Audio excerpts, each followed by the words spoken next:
Hello, you're listening to the show where we bring you the latest and greatest in cybersecurity news, research, and leaders. My name is Mackenzie Jackson, and this is a disclosure.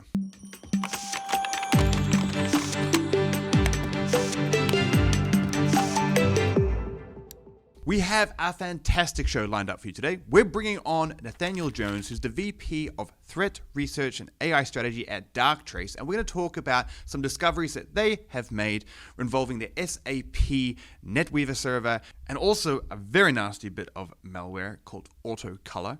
We're going to get into the latest drama that's happening with WinRAR and why you should absolutely, finally, definitely delete that from your computer. And we're finishing up by having a conversation with Len No, who is a legitimate cyborg hacker. I know how ridiculous that sounds, but he has multiple implants throughout his body to enhance his hacking ability. We're going to sit down, drink some sake, and discuss what life is like as a cyborg hacker. So stay tuned for that. All right, let's get into the first segment. Darktrace has been in the news recently thanks to them discovering some particularly nasty malware called AutoColor that is being installed on infrastructure via a vulnerability in the SAP NetWeaver server. To discuss this further, we're bringing onto the show Nathaniel Jones, who is the VP of Threat Research and AI Strategy at Darktrace. He's also a field CISO there. Nathaniel, thanks so much for coming onto the show. We really appreciate you coming and spending the time with us. Thanks very much, Mackenzie. Nice to join. I appreciate the opportunity.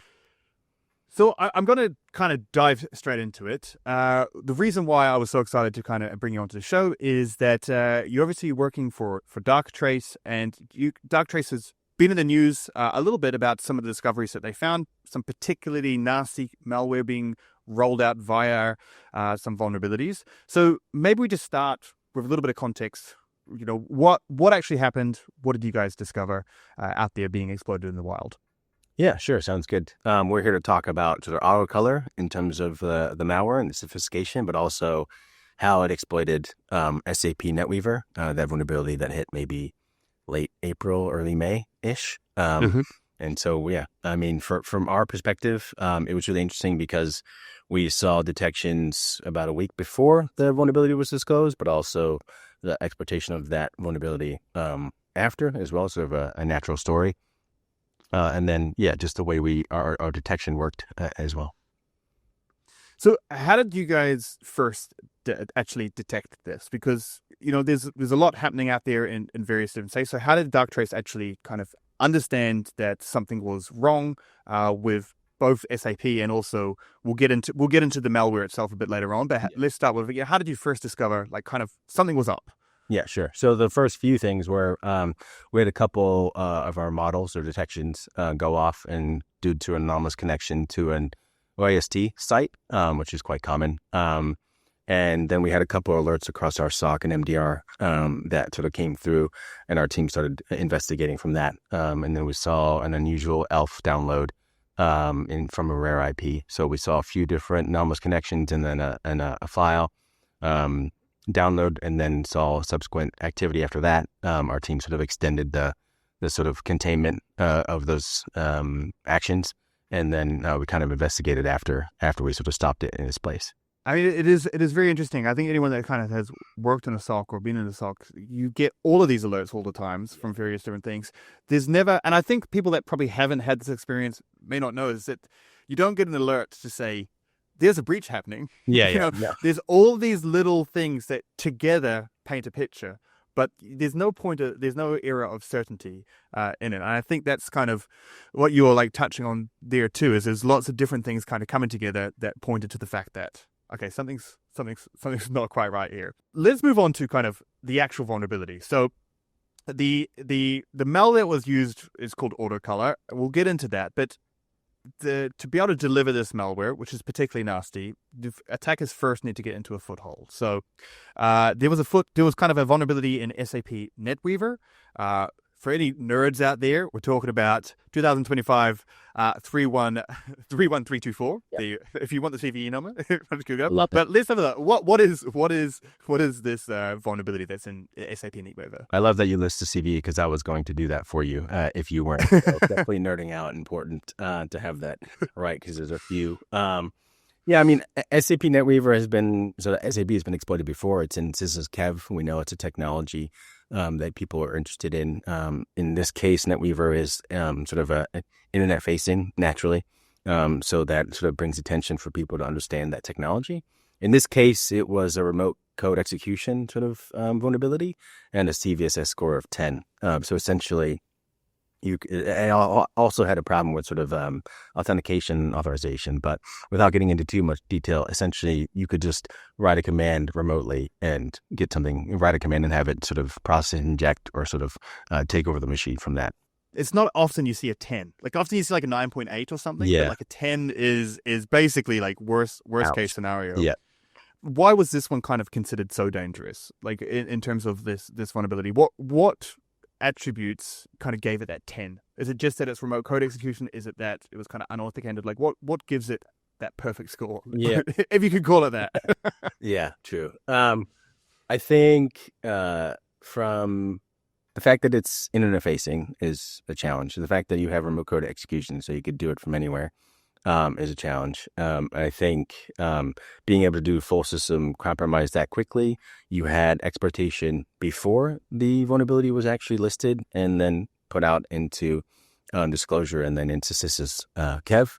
And the fact that you had exploitation after that. The POC, I think, the proof of concept code, I think was a day, maybe two, before it actually got out there. So you had quite a few natural interest parties, and then it just sort of exploded from there. Yeah, because I mean, once you have that proof of concept on GitHub or wherever it is, then it's just a field day. One of the interesting things is when these vulnerabilities are actually exploited in the wild, there's a lot of very severe vulnerabilities out there that never get exploited in the wild because the exploit chain is very long or whatever it may be. In your opinion, do you think the attackers were kind of targeting specific companies, like looking for vulnerabilities, or were they kind of doing wide-scale scanning to try and find this version of SAP NetWeaver? Like, was it targeting the version of NetWeaver that was vulnerable, or do you think it was targeting specific companies? Yeah, I think both. So first, we did see probably scanning widely because they're looking for that specific type of server. I think that happened probably after the CV, or at least from our telemetry, after the CV was announced and then disclosed and the POC became available. Before that, we saw activity that I thought would match with specific targeting. Any APT word that's solved that is going to be using that for operations, they're going to get into the targets for either espionage or industrial property theft or whatever their sort of national security goals are. So both. Yeah. So you mentioned the APT. I was going to ask this question later on, but as you've mentioned it, I'm going to throw it in there now. Yeah. So advanced persistent threat, kind of state-sponsored actors. This is who you believe is behind this type of attack. This isn't like opportunistic script kiddies. You believe that this is coming from a larger scale, more sophistication. It seems to point that way. I mean, we're not the only ones that thought that maybe some of the pre-CVE sort of activity was nation-state related. It matched with, I think, Palo Alto and a couple others, maybe Relay Media, or Relay Quest rather.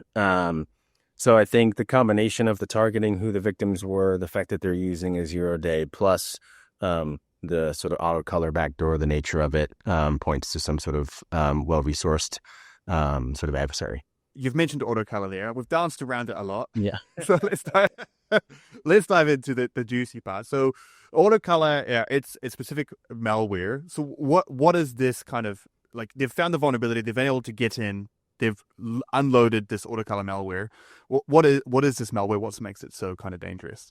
I think there's a few things, so I'll have to rattle maybe 5 of them. But for background, I think it came out like late 2024. It's a Linux malware, which is not that common, comparatively speaking, particularly if you think about like Android. But when executed, it checks if it has root privileges first. And then if it has root, then it proceeds to install sort of a malicious object and modifies a Linux file that essentially allows you to sort of force it into separate libraries, which just expands into every process. I think those few things, plus the malware is hidden in a directory that sort of mimics logs, which is also interesting. I think the fourth thing would be that it uses encrypted strings and dynamic API resolution to avoid static detection, which is also points to the challenge of having signature-based detection, but then also it uses a custom encryption algorithm for outbound communication. So those are 5 things that I rattled off that might be a little too intense for the crowd, but those are 5 things that you're like, oof, wow, nice. Yeah. I know. Like you touched on a really good point there of like signature-based detection. Is that how we detect most of these things is basically by identifying a hash or something of what we know is malicious software. But we're in this new era where we're kind of polymorphic malware is a term that kind of gets thrown around, but it's basically like signature-based malware is becoming more and more obsolete. Yeah. So it's getting harder and harder to detect. So how like we can't. It's 2025. We can't mention the podcast without talking about AI. So let's dive into this. I know that Darktrace is kind of on the frontiers with kind of using AI to help detect this. We talked a little bit at the start about how you detect it, but what specifically kind of role did AI play in helping uncover this, and how's it going to help us in the future? Sure. I guess just for AutoColor's particular sort of stealth and how we were able to sort of capture it. One, the hard-coded IP means that the hash is different for each file, so making that signature sort of much harder to use if you're trying to get a roll-up of those different indicators of compromise. So I think that on top of the Linux malware, on top of the anomalous sort of connections outbound, we thought that was interesting. From an AI perspective, it's from us, we sort of apply AI to sort of the business data, and we sort of avoid any sort of threat actor-centric behavior. We try to learn that and use it to sort of bubble up different anomalies. So if we think Mackenzie, okay, we understand his data, and on top of that, we apply a series of, machine algorithms, or, sort of unsupervised machine learning from controlled supervised perspective, but also we deploy math like Bayesian math. So different types, I think, provide that sort of anomaly score, and then that'll sort of raise up into different categories for you. And then we use our AI analyst, which we've trained on our SOC, to sort of help piece together different bits of those anomalies. And then that helps provide sort of the SOC human, in this case, our analyst, to see it. So in this case, cyber analyst pulled 2 or 3 different sort of incidents around what was happening across that environment. And then we saw it from that perspective. What's interesting around the AutoColor backdoor, we talked about it in terms of stealth and sort of the cool things. What also is cool is if it doesn't get that immediate C2 connection and it tries to sort of perform the kill chain, then it'll just go benign. And it looks very benign and it sits within logs. So just the functionality of it, I think, was interesting, and the use of AI to detect that was pretty cool. Have you guys kind of seen this malware in other areas? So right now we're talking about kind of the chain of going through the SAP vulnerability and installing it there. Have you kind of seen it in kind of other areas as well? Is this being used more and more by kind of threat actors, APTs? I've not seen it that much, to be honest. I know it came out late 2024, so about a year ago, but it was mainly targeting sort of governments, a little education institutions across particularly Asia, Southeast Asia, and the U.S. For us, I think our was around a U.S. chemical plant. So that was interesting from our perspective. Does that fall in line with targeting critical infrastructure? Yes. By maybe an East Asian APT? Yes. But broader than that, I can't really comment in terms of attribution, because we don't have enough telemetry and we're pretty threat agnostic. The whole anomaly-based detection thing. So yeah, you've mentioned there the kind of the victim in this. It was a U.S. chemical company. Yeah. Classic kind of target for an APT, this type of organization. Yeah. This may be getting into a little bit of speculation, so perhaps maybe we can't go down this path. But what do you think the threat actors were like trying to achieve in all of this? Was it disruption, stealing of information, moving laterally? What is it? Did you notice anything? I mean, you stopped it pretty quickly, but did you notice anything there or have any ideas about what was trying to be done here? Without speculating too much, we do know APTs sort of go it for twofold: industrial espionage, but also just espionage, and some of the targets that we saw that were observed in East Asia and the US. From our perspective, at least from the chemical factory, you would probably assume that they're looking for either two ones. One, they're using as a proxy to sort of obfuscate other attacks, or two, that they want to hold that organization or entity at systemic risk, to sort of change the calculus of the U.S. And also just sort of maintain that as a threat to critical infrastructure. Yeah, definitely. I don't want to take up too much of your time, but there is probably something that a lot of people listening want to know. And I guess there's kind of two parts to this. Is one, if you're running SAP NetWeaver as a server, like what should you do? What can you do to kind of help prevent that? Yeah. And I guess kind of the other part is kind of what can we do to prevent this kind of new era of malware? But let's start with SAP NetWeaver. What if you're running this service? What should you do? Is it fundamentally unsafe? Is it safe to use? What would you suggest? Yeah, I mean, I think it's fundamentally safe to use. I think vulnerabilities happen. So you just need to think about, okay, if you're not going to use something that bypasses signature detection, what else can you use within your stack to sort of provide that security posture? From SAP NetWeaver specifically, I would go straight to SAP's website. Make sure you actually patch the servers, and then patch management is easy on a vendor, or harder on an operator because of downtime, right? Just the natural thing. The other thing would be segmentation of vulnerable systems, sort of the internet facing and by design they're internet facing. Then you want to have a little bit more control, and segmentation, micro-segmentation is important there. And what about from like the AutoColor perspective and these new threats of malware?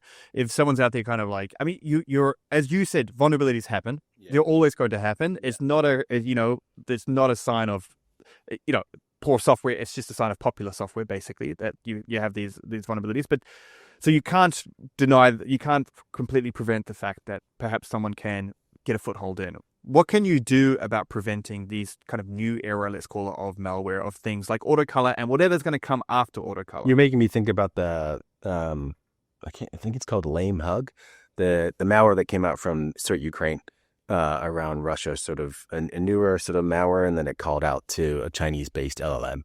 And sort of incorporating AI into malware attacks is definitely a scary thought, right? Typically, you're thinking Gen AI or sort of phishing, and we're seeing a lot of that in terms of phishing. And yeah, it's been interesting to sort of watch it happen. It's also been really cool from a defensive perspective to apply AI in this new era around like that was a very sophisticated malware, but we picked it up.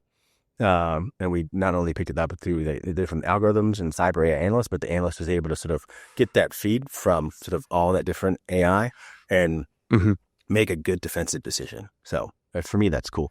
Definitely. And I think that's great to kind of see. It gives me hope that they're out, that you guys are out there. And it's even great to kind of see it in action, because like Black Hat has just finished. I don't know if you were there and if you walked around the vendor hall, but everyone is making wildly bold claims about AI. There. But it's great to see it in action, actually stopping something in the wild, being used in that, not just theoretical, right? No, exactly. You're seeing it in practice. We do it every day. It's really fun. Well, Nathaniel, thanks so much for your time. I won't take you for too much longer, but it's been fascinating. Thanks for sharing your findings too. There is links to the blog post that Darktrace did, as well as some news articles in the links of this. So if you want to find out more, you can click down that. But Nathaniel, thanks so much for coming on the show, and hope to have you back sometime. Awesome. Thanks so much, Mackenzie. And that segment gave me a good segue to talk about the sponsor of the show, Aikido Security. Aikido Security is your complete code security platform. Aikido brings together multiple different tools like static code analysis, dependency scanning, but also it can check things like your API endpoints and your cloud infrastructure for vulnerabilities. But Aikido have just launched a very cool open source tool called SafeChain. SafeChain wraps around package managers like NPM and blocks installations if the package contains malware inside it. This is especially important with all of the attacks going on. You never know if a package has been compromised or not. But with Aikido SafeChain, you do have added protection. You can try Aikido for free today at aikido.dev. Now into our next segment. If you're from any generation other than maybe Gen Z, you're probably pretty familiar with WinRAR, possibly from when you were trying to torrent some software and it came in this wacky RAR format and you needed a tool, a utility to export it. Well, WinRAR has been around for a very long time, and it is still very widely used today, despite being maintained only by one guy. WinRAR was first created by Eugene Russell, and it was actually his brother, Alexander Russell, that took over the development of this and maintains it to this day. It's quite rare we get a WinRAR patch or update. However, they have had to release one recently due to a very nasty Zero-Day that is being actively exploited in the wild by a Russian APT group called RomCom. The vulnerability CVE 2025-8088 is a path traversal vulnerability. The exploit works like this. An attacker can embed a malicious payload leveraging something called ADS, alternative data streams.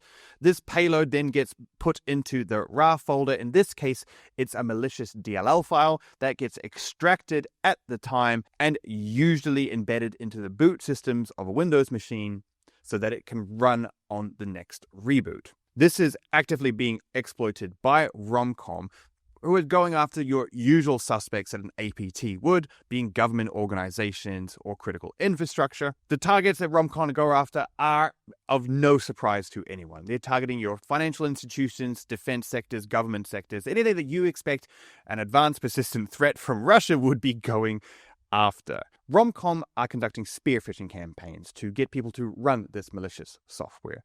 The RAR file will be hidden in something like a CV or a document that gets emailed or sent to someone. The malicious payload is executed and is installed on the background, so nothing appears to be wrong. Now, this is obviously working because it's being actively exploited.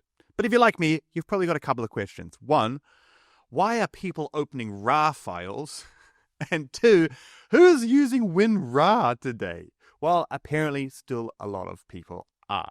There is a patch available for this, and if you absolutely must use WinRAR, then you can install that patch. However, my advice would be to uninstall WinRAR and to throw the computer that has it installed out the window. Of course, I'm joking a little bit. The RAR format was actually pretty great when it came out, but there's lots of different compression software that we can use that have replaced it. There's also other better maintained software that can extract RAR files. For example, 7-zip, pzip, or unarchiver. I do want to give a bit of a shout out to the Russell brothers. They did create this technology and they have maintained it for 30 years, but it is time now to move on from WinRAR. Well, that was our final news segment, and I'll be honest, it was a little bit of a cathartic rant from me, but we're going to move on into a very exciting segment. A couple of weeks ago at Black Hat, I got to sit down with Len No. Now, Len No is a legitimate hacker cyborg. I know how ridiculous that sounds. Another name for it could be transhuman, but it's essentially someone that has made modifications to their body, in the case of Len, by implanting himself with different microchips to be able to conduct advanced hacking techniques. Now, I could talk about Len for a while. He is definitely my most freaky friend, but I enjoy my conversations every time I sit down with him. So without further ado, let's go into the temporary Black Hat Cyber Sake Bar and have a conversation with Len No.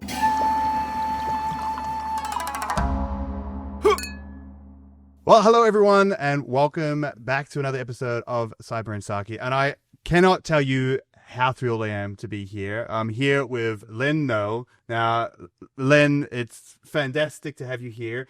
We've got a little bit of a history because you were the very first guest on my very first podcast. And I got to tell you, your intro is one of my favorite interviews I have ever done in my career. Holy So I just found out that cyborgs are real and they can hack.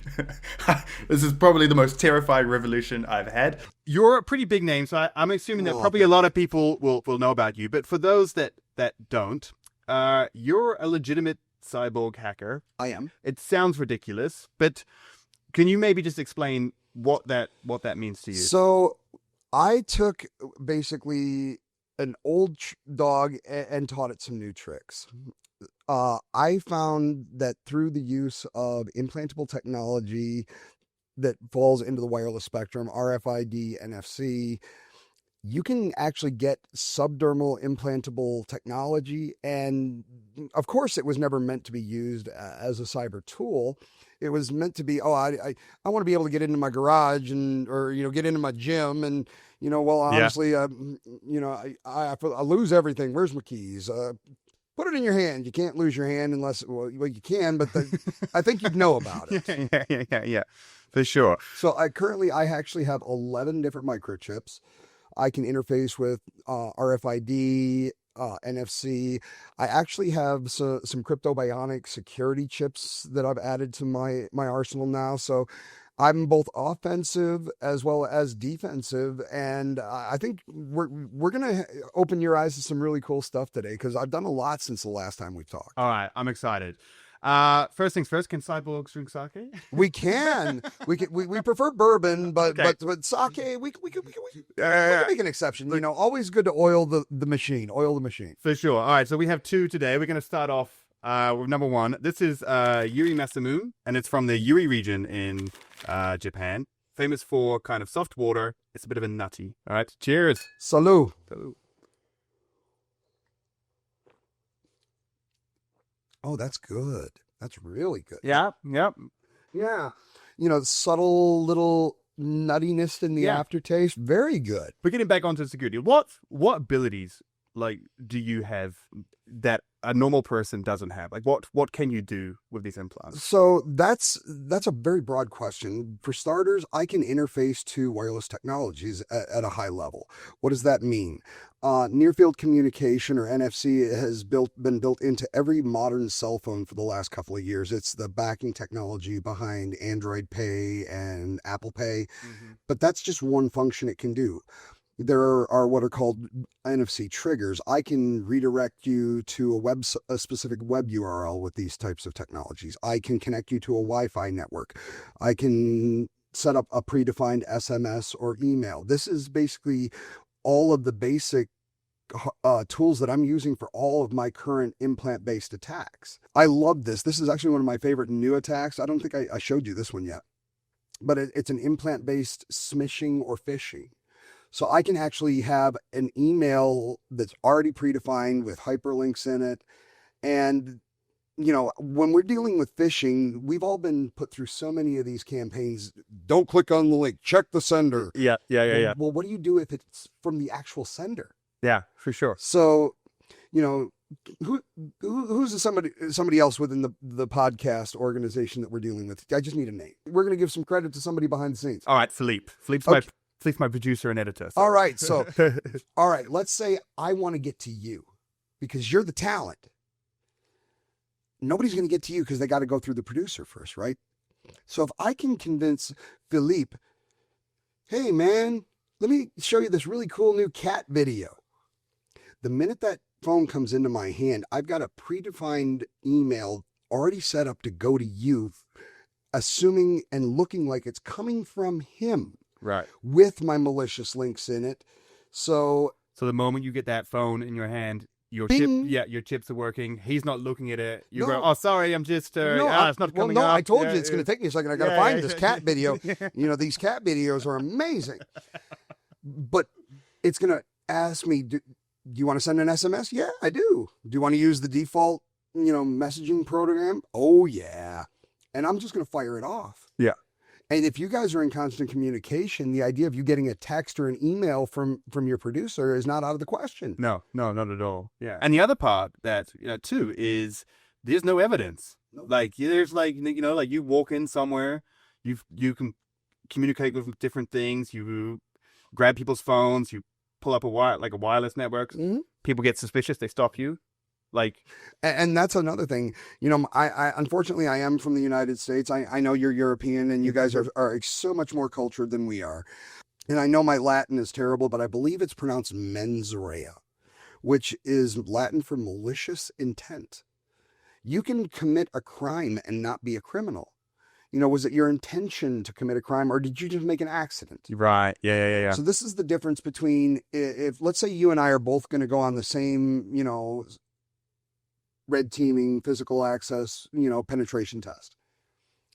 If I can skim somebody's badge, write it down to one of my implants, and even if they catch me, there's not anything more. I love walking this through with people. Let's walk the scenario. Yeah. You find me in your data center, in your server room. What are you going to do? We're going to call operational security. We need to get somebody. We got somebody where they're not supposed to be. They're going to grab me. I know I'm going to get caught. I don't care. Yeah. That's the difference. I don't care if you catch me because I know I'm going to walk. Yeah. We're going to take you into our operational security office. We're going to call the police. The police are going to come. They're going to be like, all right, how did you get in there? Well, I didn't know I wasn't supposed to be. I've seen like the towers of all the servers, on the Dell commercials at home. It was just really, really interesting, Well, how did you get into the door? Well, I just opened the door. Yeah. Well, obviously, we're all security conscious here. So there's going to be some video, closed circuit TV footage out there. And what are they going to see? Nothing. They're going to see my hand come up. They're going to see the door open. Exactly. Yeah. Is there a line that's too far? Like it's you got all this capability and that. Is there something that you look at that people in the transhuman in this movement are doing, and you think that? In my opinion, it's too far. Yes, absolutely. Transhumanism is being thrown all around a lot in the news right now, and not in a good way.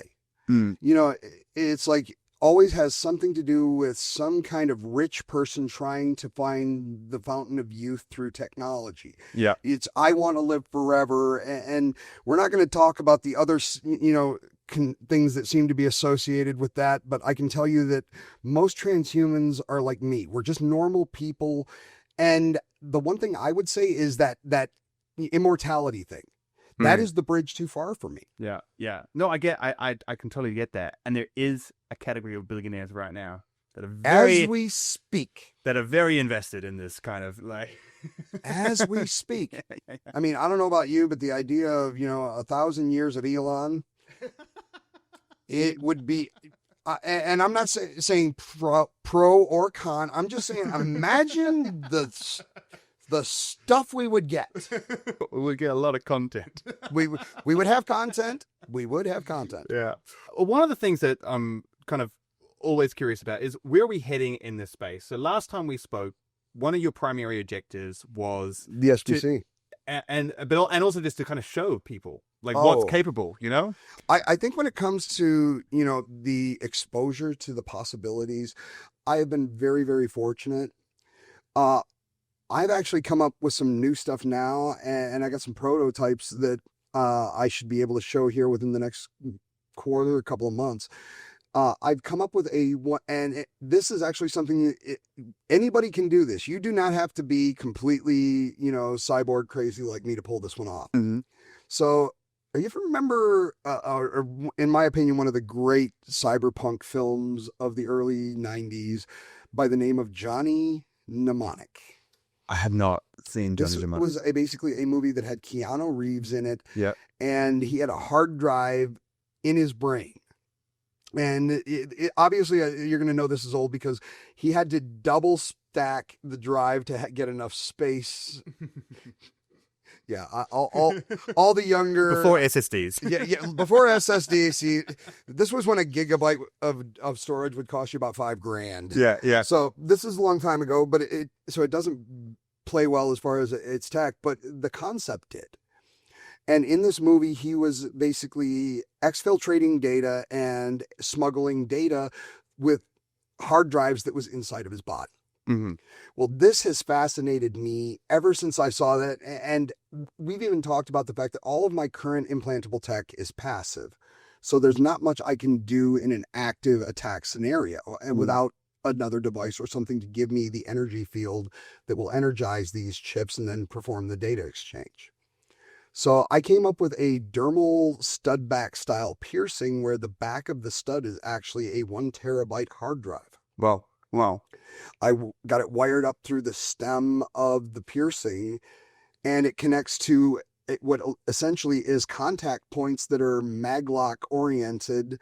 And I have a custom USB-C cable that has plunger pins, so I can literally just snap a cable on my arm, plug into your computer, exfiltrate anything I want, pull it back off, and it just looks like I got this kind of cool body jewelry on my arm. Yeah, okay, that's crazy. Yeah, so it's so much thing, and this goes right back to what we were talking about before of like no evidence, No evidence. Yeah. And I know we talked about this the first time, but for anybody that missed that episode, one of the main reasons why I've done this is the legal protections that the current health and privacy laws give me, both here in the United States as well as the European Union. HIPAA and GDPR, anything that goes inside your body is then considered medical data. So the authorities are not even allowed to ask me about this. I'm the only hacker that has governmental legislation protecting my tools. That's amazing. Let's talk about kind of like developments in this space too. Sure. Is AI changing the game in this? I mean, AI is kind of changing everything. AI is changing the game a lot, and we're seeing it much more in the medical space. Right. Look, I mean, we could talk about the brain-computer interfaces for just a minute. Elon and Patient One with Neuralink. The Patient One had, I want to say it was 82%, 83% of the electrodes pull out of the gray matter. And Patient One went through a short period where the device was no longer functional. Then Neuralink came out with a software update. This is DEF CON. This is security. We can take a really good guess at what was actually happening. They oversampled the usable data with either machine learning or AI to give it enough to where it would actually be able to read the signal and function again. But the one thing that I'd rather focus on and get your thoughts on is we're talking about the technology. We here in the United States just had something amazing happen here. And I think this is going to be the start of a global trend. We've had 3 states here over the course of the last month that have enacted neural data privacy laws. So we are actually, in my opinion, way ahead of the curve for a change in terms of getting in front of security, sovereignty, and personal PII at a biofeedback level. That's really interesting. Do you think that there's much that frameworks, that legal governance and stuff can do? Is it keeping up with it? That's the point. This is the first time I've seen something that's I can't really say that it's preemptive, because we have multiple people that have had computers put in their brains over time. And for anybody that's listening that thinks that, Neuralink is the first time we've done this, we've been doing this stuff since the 80s. They used to be called BCMs. They were called brain computer machines, and you had BrainGate. This is just the next step of evolution in technology that we're seeing right now. So this stuff, what we can actually get from this is insane. And normally we won't hear about legislation in terms of privacy until after there's some kind of a data breach. Yeah, for so sure. This to me is extremely unusual. That's right. Right. And nobody's been breached yet. Yeah. We talk a lot in my circles, especially with the biohackers and the transhumans. Ransomware for us has a potentially completely different meaning. Yeah, this has actually only popped into my head now during this conversation, but you're an offensive hacker, white hat, and all that. For taupe. I'm a taupe hat. Taupe hat, okay. But for you off of that, but you're also a target. like I am. As you've also I kind am of a big target. And you're I'm sure that it's secure on that, but you're kind of, you have endpoints in your body that I could potentially connect to. Endpoints, and the thing is, I broke the number one rule about security. What do you tell people what your securities are? Do you tell people what your stack is? Yeah. No. I not only put it in a book. I not only put it in a book. I gave you the links to where you can go get the white papers on these things. The only thing's missing is you remember that old game Operation? Yeah. The only thing that's missing is the layout of me with the arrows pointing where they are. Does this concern you? Like, is it something that you worry about? Does it concern me at this stage? No. I mean, but you also have to understand, I look at the world through a completely different set of eyes. Yeah. The other part of kind of all of this, I'm just thinking out loud here, is like, does this become a potential attack vector in the future? Absolutely. It's an attack vector now. Yeah. But the difference is, Now it's after medical devices. It's people look at me and go, oh, he's different. I'm not. I'm doing the exact same thing that anybody who has a STEM pain management system has. If you are using an internalized continuous glucose meter, if you're using one of the new implants for sleep apnea, there's no difference between that and what I'm doing outside of the medical. And we can even question the term necessity. Yeah. So two of the things that I just mentioned, continuous glucose meters and the implant for sleep apnea. What makes those people that go for those choices, and I'm not begrudging them for doing it.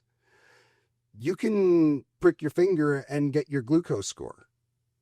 They have CPAP machines that have been around forever. Why are they accepted? That was his choice. You don't need those implants. It enhanced your life. Yeah. It made your life easier. But because I did something that is outside of the realms of medicine, Yeah. there's no difference between us.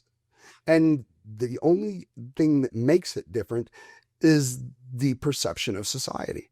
I think that's a very good point. Well, then let's talk about perception then. Is perception going to change, do you think? I think it already is. Do you think it is? Yeah. I really do. And we're Gen X, right? Mm-hmm. Okay.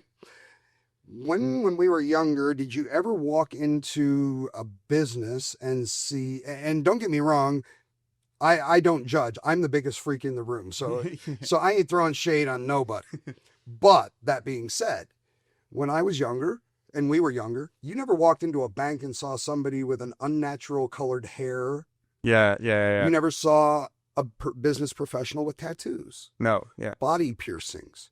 We have been continuously moving the needle of what is considered socially acceptable, and I think it will continue.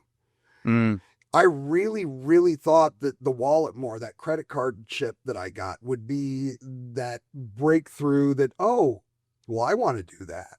Yeah. But, honestly, nowadays, I really, really think it's going to be the sleep apnea or the glucose stuff. It's going to be the stuff that people are going to go, you know what? I don't need this, but I want it. Yeah. In the trailer for my documentary that's coming out tonight, the body I was born in was not enough for me.